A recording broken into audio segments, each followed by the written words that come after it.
America के California में भीषण आग की घटना देखने को मिल रही है। आपने अब तक कई रिपोर्ट्स देखी होंगी जहां पर वीडियोस और फोटोज में दिखाया जा रहा है कि किस तरह से अमेरिका का जो कैलिफोर्निया शहर है उसकी तमाम जो बिल्डिंगें हैं, तमाम इमारतें हैं, वो बिल्कुल यहाँ पर धाराशायी हो रही हैं, जलकर के राख आपको देखने को मिल रही है।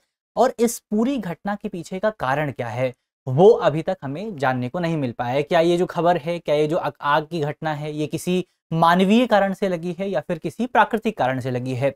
लेकिन इस पूरी आग को फैलाने में सैन्ता सेना हवाओं की जो भूमिका है उस भूमिका पर काफी ज्यादा चर्चा की जा रही है। तो आज इस वीडियो में हम इसी विषय पर बात करेंगे कि आखिर एंता सेना हवाएं क्या हैं, ये किस तरह से चलती हैं, इनका क्या इम्पैक्ट हो सकता है और इसके साथ साथ यहाँ पर आग को बुझाने के लिए क्या कोशिशें, क्या कुछ प्रयास जो हैं वो अमेरिका के प्रशासन की तरफ से किए जा रहे हैं। तो एक नए तरह का मिश्रण यहाँ पर इस्तेमाल करने की बात की जा रही है, तो उस पर भी बात करेंगे हम। वो मिश्रण क्या है, किस तरह से बनता है, किस तरह से उसका इस्तेमाल होता है। मेरा नाम है अक्षय और आपका स्वागत है दृष्टि आईएएस चैनल की इस नए वीडियो में। इसी नोट के साथ वीडियो की करते हैं शुरुआत और सबसे पहले एक बार वीडियो की रूपरेखा को समझ लिया जाए। तो वीडियो की रूपरेखा की अगर आप बात करें, खबर पर हम सबसे पहले बात करेंगे। खबर को देखने के बाद हम सैन्ता एना हवाएं क्या हैं, सैन्ता एना हवाएं कैसे चलती हैं, किस तरह से इस आग को बढ़ाने में उनकी भूमिका हो सकती है, इन तमाम बिंदुओं पर डिस्कशन करेंगे।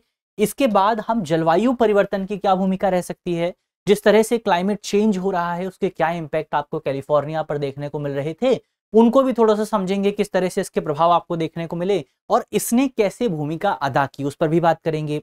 फिर आपका एक पिंक अग्निरोधी इस्तेमाल करने की बात की जा रही है, एक नए तरह के मिश्रण को इस्तेमाल करने की बात की जा रही है। तो ये मिश्रण क्या है, इसका स्ट्रक्चर कैसा है, इसकी संरचना कैसी है, क्या इसमें मिक्स किया गया है, क्या कुछ खास बातें इस पूरे जो आपका अग्निरोधक है इसके बारे में आपको देखने को मिल रही हैं, उस पर भी बात करेंगे।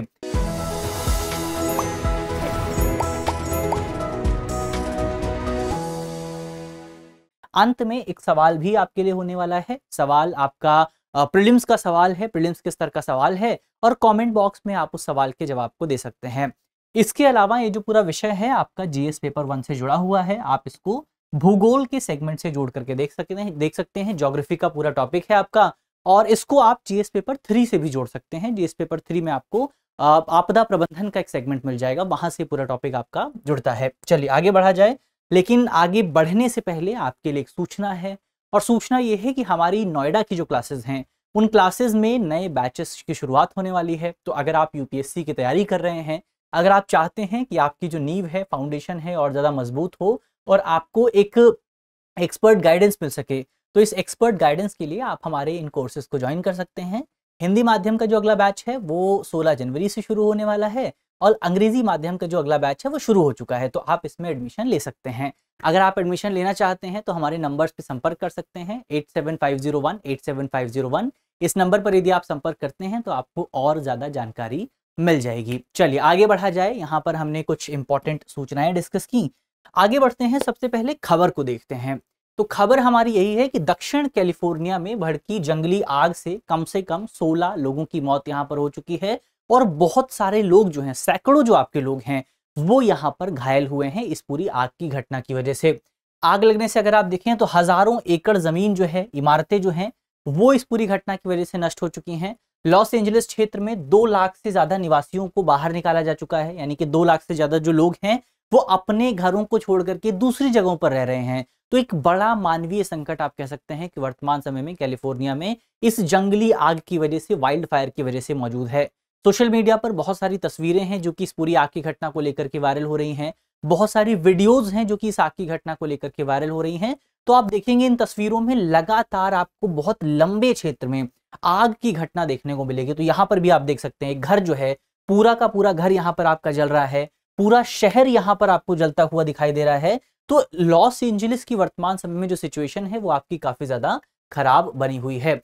तो कैलिफोर्निया में आग लगी हुई है। इसके अलावा और अगर आप आगे बढ़ें तो बात करते हैं सैन्ता एना हवाओं की क्या भूमिका यहाँ पर हो सकती है। जैसे आग की शुरुआत कैसे हुई इसको लेकर के अभी कुछ भी स्पष्ट नहीं है कि ये फायर शुरू कैसे हुई, लेकिन यहाँ पर इस फायर को आगे बढ़ाने में किसकी भूमिका रही, उसमें जो है सैन्ता एना हवाओं की बात की जा रही है। तो सैन्ता एना हवाओं को थोड़ा सा अगर आप समझें तो ये हवाएं जो हैं वो दक्षिण कैलिफोर्निया के एक घाटी है, दक्षिण कैलिफोर्निया में एक वैली है जिसका नाम है सैन्ता एना वैली। उसके नाम पर इस घाटी के नाम को रखा गया है। अब इसका मैकेनिज्म थोड़ा सा अगर आप देखें, अगर आपने ज्योग्राफी पढ़ी है, ज्योग्राफी के कॉन्सेप्ट को समझा है, तो आसानी से आप इन हवाओं को समझ सकते हैं होता क्या है यहाँ पर। तो सेंटा एना हवाएं जो हैं वो दक्षिण कैलिफोर्निया क्षेत्र में शुष्क और गर्म हवाएं हैं जो रेगिस्तान से आती हैं, जिसमें पश्चिमी संयुक्त राज्य अमेरिका का ग्रेट बेसिन हिस्सा शामिल है। उत्पत्ति की अगर आप बात करें तो सेंटा एना हवाएं तब चलती हैं जब ग्रेट बेसिन यानी कि रॉकी पर्वत और सियरा नेवेदा जो अमेरिका का एक संयुक्त पश्चिमी राज्य है, वहां के जो पर्वत श्रृंखला है उसके बीच का क्षेत्र जो है, वहां पर जब उच्च दबाव वाला क्षेत्र पैदा होता है और कैलिफोर्निया के तट पर एक निम्न दबाव वाला क्षेत्र बनता है। इसको थोड़ा सा अगर आप समझें, ये तो होगी आपकी किताबी बातें, लेकिन मतलब क्या है इसका? इसका दरअसल मतलब ये है कि जब आप ज्योग्राफी पढ़ते हैं, ज्योग्राफी में हम क्या पढ़ते हैं? ज्योग्राफी में हम पढ़ते हैं कि जो आपकी हवाएं हैं, जो एयर है, वो आपका हाई प्रेशर एरिया से लो प्रेशर एरिया की तरफ चलती हैं। और हाई प्रेशर और लो प्रेशर एरिया कैसे क्रिएट होता है? तो जब किसी जगह पर टेम्परेचर बहुत ज्यादा बढ़ जाता है, क्योंकि ये वाला जो एरिया है आपका रेगिस्तान वाला इलाका है, तो जब कहीं पर प्रेशर बहुत ज्यादा जो है आपका कम हो जाता है तो उस जगह को कहा जाता है आपका हाई प्रेशर एरिया। और जब कहीं पर टेम्परेचर बहुत ज्यादा जो है बढ़ जाता है आपका, उस जगह को कहा जाता है आपका लो प्रेशर एरिया। तो अगर आप यहाँ पर देखेंगे तो ये वाला जो पूरा आपका एरिया है, इस एरिया में क्रिएट होता है आपका हाई प्रेशर रीजन। और यहाँ पर अगर आप देखेंगे लॉस एंजलिस का जो कोस्ट वाला इलाका है, या फिर ये जो कैलिफोर्निया के कोस्ट वाला इलाका है, दक्षिण जो कैलिफोर्निया है, यहाँ पर क्रिएट होता है आपका लो प्रेशर एरिया। तो लो प्रेशर एरिया यहाँ पर क्रिएट हुआ है, हाई प्रेशर एरिया यहाँ पर क्रिएट हुआ है, तो हवाएं जो हैं वो यहाँ से इस पूरे रीजन से आपका इस पूरे रीजन की तरफ आना शुरू हो जाती हैं। अब इन हवाओं की खास बात क्या है? इन हवाओं की खास बात यह है कि ये हवाएं ऑफ शोर विंड हैं। ऑफ शोर विंड होने का मतलब ये है कि ये हवाएं जो है तट से जो है समुद्र की तरफ जा रही हैं, या फिर आपका जो कॉन्टिनेंट वाला रीजन है, इंटीरियर कॉन्टिनेंट वाला रीजन है, वहां से तट की तरफ आ रही हैं। इनको कहा जाता है ऑफ शोर विंड। और एक होती है आपका ऑन शोर विंड, जो कि आपका समुद्र वाले एरिया से कॉन्टिनेंट वाले एरिया की तरफ जाती हैं। ऑन शोर विंड की खास बात ये होती है कि ऑन शोर विंड में आपका ओवरऑल जो है नमी मौजूद होती है, ज्यादा नमी मौजूद होती है, जबकि यहाँ पर जो आपकी ऑफ शोर विंड है इसमें कम नमी मौजूद होती है।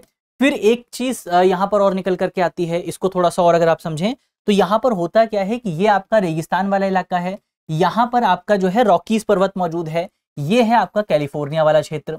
अब समस्या यहाँ पर तब पैदा होती है कि जब ये रेगिस्तान वाले इलाके से जो हवाएं हैं ये यहाँ पे बढ़ना शुरू करती हैं, जैसे ही ये हवाएं जो है आपका पर्वतों से टकराती हैं तो हवाएं ऊपर उठने लगती हैं, और ऊपर उठने के बाद इस पूरे रीजन में बारिश होती है। फिर उसके बाद हवाएं और ऊपर जाकर के वापस नीचे आना शुरू होती हैं इस वाले रीजन से। लेकिन जब हवाएं यहाँ पर आना शुरू होती हैं तो हवाएं गर्म होने लगती हैं। एक तो उनकी नमी समाप्त हो चुकी है क्योंकि वो पहले ही यहाँ पर बारिश कर चुकी हैं, दूसरा हवाएं यहाँ पर टेम्परेचर के साथ जो है गर्म होने लगती हैं। और फिर जब लॉस एंजलिस वाले पूरे इलाके में हवाएं पहुंचती हैं तो यहाँ पर हवाएं जो है काफी नर्म हो चुकी, जो है यहाँ पर हवाएं आपका काफी ज्यादा गर्म हो चुकी हैं, वार्म एयर है। और वार्म एयर के साथ साथ यहाँ पर आपका हवा जो है वो शुष्क भी है, ड्राई भी है। तो वो हवा क्या है? वार्म है, ड्राई है, यानी कि शुष्क है, गर्म है। और यही हवाएं अंततः आगे चल करके कई बार ये जो आपका पूरा रीजन है, जो कैलिफोर्निया वाला क्षेत्र, दक्षिण कैलिफोर्निया वाला क्षेत्र, वहां पर आपका जो है बारिश, वहां पर आपका बारिश की एक तो बहुत कमी होती है। कई बार अगर आप देखेंगे तो कभी कभी यहाँ पर आपका जो हवाओं की आर्द्रता है, यानी हवाओं की जो नमी है, वो 20% से भी नीचे आ जाती है, 20% से लेकर के 10% तक पहुंच जाती है। तो ऐसी सिचुएशन में आपका अत्यधिक कम नमी वनस्पतियों की वजह से सूख जाती हैं, जिससे वो जलने के लिए एक ईंधन प्रदान करती हैं। जब इतनी गर्म हवाएं ऊपर से नीचे आ रही हैं, इतनी गर्म हवाएं जो हैं कैलिफोर्निया, दक्षिण कैलिफोर्निया में चल रही हैं, तो वहां पर जो वनस्पति सूखी पड़ी हुई है वो एक फ्यूल के तौर पे काम करती है, फ्यूल जलना शुरू कर देता है। और अंततः कई बार आपको उस पूरे रीजन में वाइल्ड फायर की घटनाएं देखने को मिलती हैं। तो ये ओवरऑल यहाँ पर हमने इस पूरा रीजन में ये हवाएं काम कैसे करती हैं उसको समझा।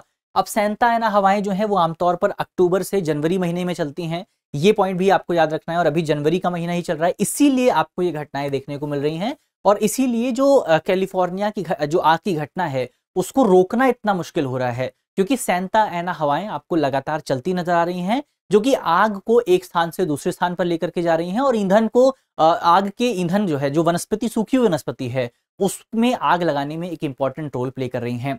तो ये ओवरऑल हमने सेंटा एना हवाओं की क्या भूमिका है उसको समझा।